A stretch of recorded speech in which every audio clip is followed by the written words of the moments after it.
যুদ্ধবিরতি ঘোষণার পরপরই তেহরানের রাজপথে ঢল নামে সাধারণ মানুষের। হামলার ভয় আর আতঙ্ক উপেক্ষা করেই ইরানের জাতীয় পতাকা হাতে স্লোগান দেন হাজার হাজার মানুষ।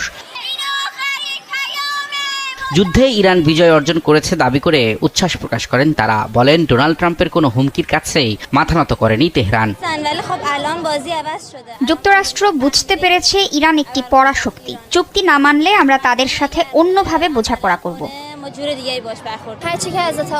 আমাদের সর্বোচ্চ নেতা যা বলবেন আমরা তাই মেনে নেব। তিনি যদি উপযুক্ত মনে করেন আমরা যুদ্ধবিরতি মেনে নেব। তিনি যদি না করেন আমরা রাজপথে থাকতে এবং অনির্দিষ্টকালের জন্য লড়াই করতে প্রস্তুত।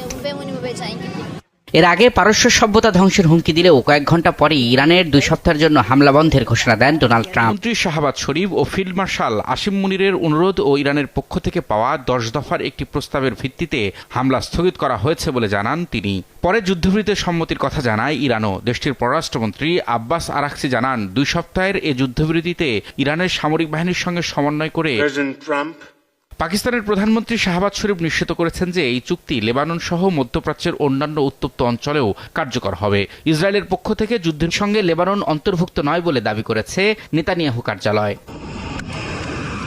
যুদ্ধবিরতি কার্যকরের পরও পাল্টাপাল্টি হামলার অভিযোগ করেছে ইরান ও ইসরায়েল। ট্রাম্পের ঘোষণার পরপরই বেশ কয়েকটি ক্ষেপণাস্ত্র প্রতিহতের দাবি করে তেল আবিব। অন্যদিকে বুধবার ভোরেও ইরানের উপর নতুন করে বিমান হামলা চালিয়েছে ইসরায়েল।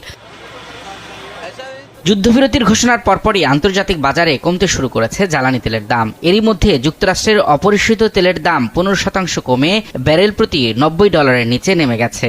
দক্ষিণ কোরিয়া ও জাপানের বাজারেও নিম্নমুখী জ্বালানির দাম। যুদ্ধবন্ধের সুবাতাস বইতে শুরু করেছে আন্তর্জাতিক পুঁজিবাজারেও। চাঙা শেয়ার বাজারের সূচক।